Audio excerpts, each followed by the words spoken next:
시청자 여러분 안녕하십니까? 1월 4일 월요일 KTN 뉴스입니다. 조지아 연방 상원의원 결선 투표가 하루 앞으로 다가왔습니다. 이와 관련 지난달 31일까지 실시된 사전 투표에 약 300만 명이 참가한 것으로 집계됐습니다. 이러한 수치는 2008년 상원의원 선거 당시 투표자 수 210만 명을 훌쩍 넘어선 것으로 조지아 전체 규모 결선 투표 사상 최고치를 기록했습니다. 이 중 약 170만 명은 직접 투표소를 찾았으며 약 90만 명은 우편 투표로 참여했습니다. 사전투표 참가율이 높은 것에 대해 민주당에 유리할 것이라는 전망도 나오고 있습니다. 그러나 일각에서는 코로나 팬데믹으로 사전투표가 대폭 확대됐기 때문에 사전투표의 성향이 예년과 다를 수 있다는 해석도 나오고 있습니다. 지역별로는 외곽 지역과 보수 성향의 지역 조기 투표율은 낮았으며 메트로 애틀란타 지역의 풀톤과 디케 카운티를 포함한 민주당 거점 지역은 투표율이 높은 편으로 드러났습니다. 흑인 유권자의 투표 비중이 대선 때보다 오히려 높다는 관측도 나왔습니다. 한편 결선 투표를 하루 앞둔 오늘 바이든 대통령 당선인은 애틀란타를, 트럼프 대통령은 달튼 지역을 방문해 각 당의 후보들 지지 유세를 펼쳤습니다. 내일 투표 시간은 오전 7시부터 오후 7시까지입니다. 제117대 연방의회가 출범했습니다. 이번 의회에는 많은 한인 정치인들이 선출되어 화제가 되었는데요.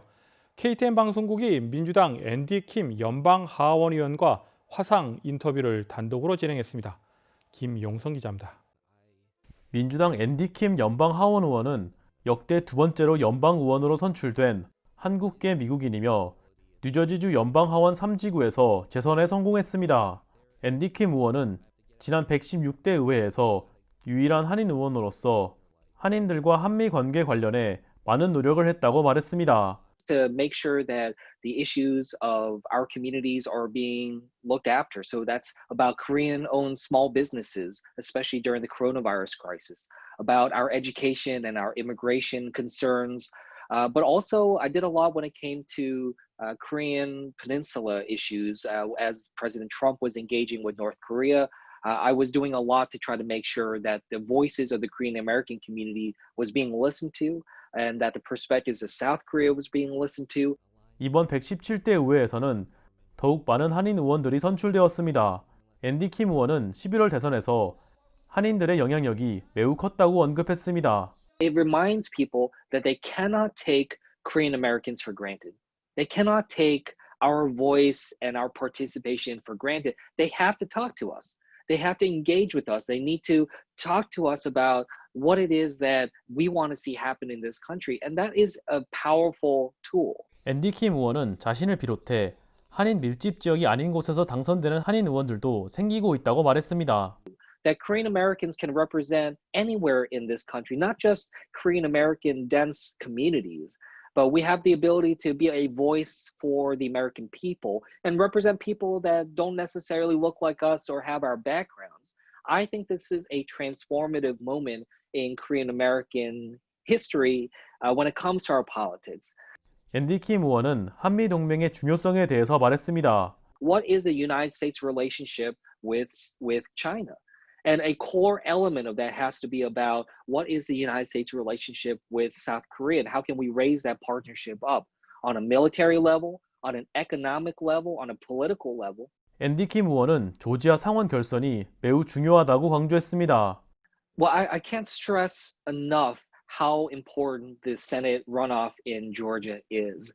This election, these two Senate seats will literally determine the direction that our country will go, not just for Georgia, but for our entire nation. 앤디 킴 의원은 조지아의 한인들에게 만약 신경 쓰이는 문제가 있을 경우 자신에게 연락을 해도 괜찮다고 전했습니다. My responsibilities, of course, are first and foremost to my district in New Jersey, but I also recognize that my efforts here and the fact that I'm in Congress and I'm the youngest Asian American elected to federal office in the country, that I am trying to give voice to a lot of different communities, including the Korean American community. KTN 뉴스 김용성입니다. 카멀라 해리스 부통령 당선인이 라펜스버거 장관에게 전화를 건 트럼프 대통령을 향해 맹비난을 쏟아부었습니다. 해리스 당선인은 3일 조지아 사바나에서 가진 연방 상원의원 민주당 후보 지원 유세에서 녹취 파일을 들어봤냐면서 그것은 미국 대통령의 뻔뻔하고 대담한 권력 남용이라고 주장했습니다. 한편 오는 6일 상하원 합동회의를 열고 대선 선거인단 선거 결과 인증에 관심이 모아지고 있습니다. 공화당 상원의원 12명이 이의 제기를 예고했지만 언론들에 따르면 이의 제기를 통해 대선 결과 인증을 지연하거나 결과를 뒤집을 가능성은 낮아 보인다는 전망입니다. 코로나19로 인해 한인 상권이 큰 피해를 받았습니다. 2021년이 됐지만 좀처럼 코로나19 상황은 개선되지 않고 있습니다. 태권도장을 운영하는 한인 관장이 KTN 취재진에게 2020년에 대한 생각을 전했습니다. 김용성 기자입니다. 2020년에 시작된 코로나19 사태는 2021년이 된 지금도 한인 상권에 큰 영향을 미치고 있습니다. 우리 민족 고유의 무술인 태권도를 가르치는 태권도장들도 이러한 여파를 피해가지 못했습니다. 아내인 윤영미 관장과 함께 수완이시에서 태권도장을 운영하는 김철회 관장은 코로나19로 인해 태권도장 운영에 큰 타격이 있었다고 밝혔습니다. 저희 체육관을 기준으로 하면은 어린아이들이 한 100명 정도 됐는데 지금 뭐 나오는 학생들이 처음에는 더 심했지만은 한 70명 정도가 못 나오고 지금 한 약 30명 정도, 그러니까 어린이들만 한 70% 정도가 감소됐죠. 코로나19 상황에서 도장을 이어가기 위해 노력도 많이 했다고 밝혔습니다. 동영상, 온라인 그런 프로그램으로 올 수가 없으니까 학생들이 집에서 그 동영상을 보면서 수업을 할 수 있게끔, 물론 이제 대면 수업보다 좋은 건 없는데 그렇게라도 해서 뭐 학생들이 또 취미를 잃지 않게끔 하기 위해서 저희들이 뭐 최선을 다하고 있습니다. 하지만 모두가 코로나19 상황에서 버틸 수 있던 것은 아닙니다. 김철회 관장은 조지아주에서 태권도장 12곳 이상이 문을 닫은 것을 지인을 통해 전해들었다고 말했습니다. 김철회 관장도 힘든 상황이었지만 다행히도 임대료를 낮춰준 건물주 덕에 버틸 수 있었다고 말했습니다. 그 렌트를 다 냈으면은 지금까지 버티기가 쉽지가 않았어요. 체육관이 뭐 이렇게 작은 체육관이 아니기 때문에. 그런데 또 우리 프로퍼티 매니저하고 건물주 이렇게 또 저희들의 이렇게 지금 현재 상황을 아니까 또 렌트를 많이 또 이렇게 그 리듀스를 해주셔가지고 그래서 참 좋은 건물주를 만나서 지금까지 이렇게 버티고 있어요. 그러나 계속 그렇게 받을 수는 없잖아요. 윤영미 관장은 2021년에는 코로나19 사태가 종식되어 학생들이 다시 많이 나올 수 있는 때가 왔으면 좋겠다고 말했습니다. 빨리 코로나 팬데믹이 끝났으면 좋겠고요. 코로나 때문에 특히 어린이들은 운동장을 뺏겼잖아요. 달릴 수 있는 곳도 없어지고. 그래서 속히 집안에서만 있는 우리 태권도 학생들, 또 학교 다니는 초등학교, 중학교 학생들이 다시 도장에 돌아와서 마음껏 달릴 수 있었으면 좋겠어요. 코로나19 관련해서 태권도장의 자세한 이야기는 잠시 후 피치 미닛에서 확인하실 수 있습니다. KTN 뉴스 김용성입니다. 미 동남부 한인연합회는 지난 2일 신년 할애식을 열었습니다. 이날 행사는 코로나 팬데믹을 고려해 소수의 임원들이 참석한 가운데 진행됐습니다. 최병일 연합회장은 인사말에서 2021년은 소의 해라고 전하며 소는 인내와 부지런함을 상징하고 책임감이 강하다고 언급한 뒤 2021년 동남부 한인연합회는 동남부 5개주 23곳 지역 한인회와 연합해 소처럼 열심히 최선을 다해 동남부 지역 한인 동포들을 섬기며 봉사하겠다고 밝혔습니다. 다음은 주 애틀란타 총영사관의 김영준 총영사의 2021년 새해 인사 영상입니다. 미 동남부 6개주 한인 동포 여러분 안녕하십니까? 애틀란타 총영사 김영준입니다. 2021년 흰소해 신축년 새해가 밝아오고 있습니다. 새해 복 많이 받으시고 동포 여러분 가정에 행복과 평안이 가득하시기를 기원합니다. 2021년은 우리 모두 코로나19로 어렵고 힘든 시기를 보냈습니다. 백신이 개발되고 접종이 시작되었다는 기쁜 소식에도 불구하고 그 긴 터널을 온전히 빠져나오지 못했다는 현실이 여전히 우리들의 마음을 무겁게 누르고 있습니다. 하지만 내일은 또 다른 태양이 떠오르듯 새해를 맞아 다시 새로운 시작을 준비하시는 동포 여러분들을 진심으로 응원합니다. 새로운 대통령을 선출한 미국도 2021년에는 대내외적으로 큰 전환이 이루어질 것으로 보입니다. 이에 따라 전통적인 한미동맹은 더욱 호혜적이고 굳건하게 다져질 것입니다. 이러한 시대적 상황 속에서 미국 동남부 지역 우리 동포 사회가 더욱 단합하고 한 단계 더 도약하는 새해가 될 수 있기를 진심으로 희망합니다. 소의 해를 맞아 천천히 걸어도 황소걸음이라는 말이 가슴에 와 닿습니다. 한 걸음 한 걸음 바른 길로 당당히 나아가다 보면 분명히 밝고 활기찬 미래가 올 것이라 확신합니다. 애틀란타 총영사관도 동포 여러분들과 함께 이 길을 가고자 합니다.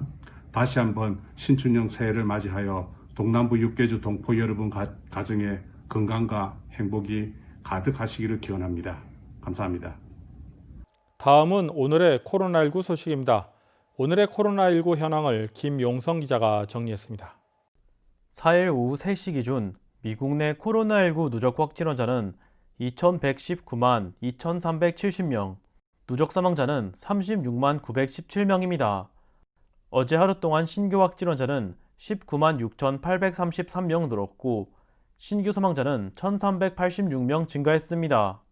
주별 누적 확진 환자는 캘리포니아, 텍사스, 플로리다, 뉴욕, 일리노이 순으로 많습니다. 주별 누적 사망자는 뉴욕, 텍사스, 캘리포니아, 플로리다, 뉴저지 순으로 많습니다. 다음은 조지아주 코로나19 현황입니다. 주 보건당국의 오후 2시 50분 집계에 따르면 조지아주의 누적 확진 환자는 59만 1,106명, 누적 사망자는 9,900명으로 집계됐습니다. 신규 확진 환자는 4,045명 증가했고 신규 사망자는 7명 증가했습니다.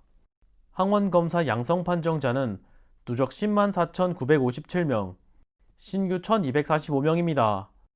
다음은 카운티별 집계입니다. 귀넷 카운티 누적 확진 환자 5만 3,884명, 누적 사망자는 565명입니다.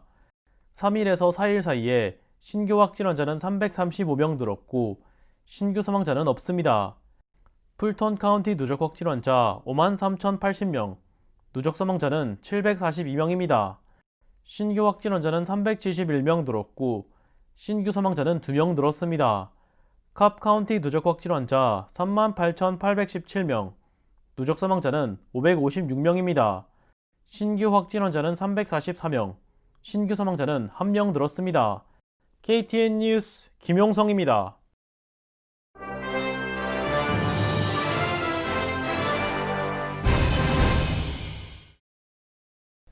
민주당 소속 낸시 펠로시 의원이 3일 출범한 제117대 의회에서 하원 의장에 재선출되며 연방 하원을 2년 더 이끌게 됐습니다.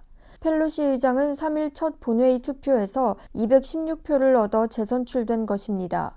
펠로시 의장은 연설에서 117대 의회 하원 의장으로 선출된 것이 큰 영광이라고 밝히며 어려운 시기에 새로운 의회를 시작한다는 점을 언급한 후 코로나 바이러스 퇴치가 가장 시급한 과제라고 강조했습니다. 캘리포니아주가 지역구인 펠로시 의원은 지난 2007년부터 2011년 하원 의장을 역임하면서 여성 최초로 하원 의장에 올랐으며 하원 의장에 선출된 것은 이번이 4번째입니다. 보건당국은 백신 접종을 가속화하기 위해서 모더나 백신의 투여량을 절반으로 줄이는 것에 대해서 검토하고 있습니다. 백악관 백신 초고속 개발팀을 이끄는 몬세프 슬라위 박사는 최근 연구에서 모더나 백신을 절반 분량으로 2회 투여받은 접종자가 백신을 온전한 분량으로 2회 투여받은 접종자와 같은 수준의 면역 반응을 보였다고 전했습니다. 슬라위 박사는 투여량을 줄이는 것에 대해서 연방식약청 FDA와 모더나가 함께 논의 중이며 최종 결정은 FDA가 내리게 될 것이라고 전했습니다. 캘리포니아의 연방 제9순회 항소법원은 건강보험이나 병원비 지불 수단이 없는 이민자들의 입국을 금지하는 트럼프 대통령의 행정명령에 대한 하급 법원의 시행 금지 명령을 해제하는 판결을 지난달 31일 내렸습니다.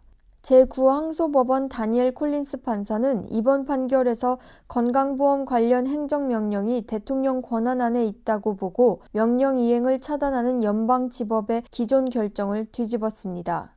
이에 따라 신규 비자를 신청하는 이민자는 미국 입국 30일 이내에 건강보험에 가입하겠다는 의사를 반드시 밝히고 의료비를 지불할 수 있음을 입증해야 합니다.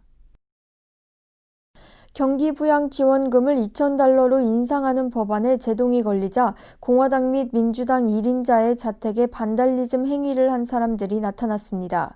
지난 2일 공화당 미치 맥코넬 상원 원내대표의 켄터키 자택 현관문에는 누군가 스프레이로 "내 돈은 어디 있냐라고 적었습니다.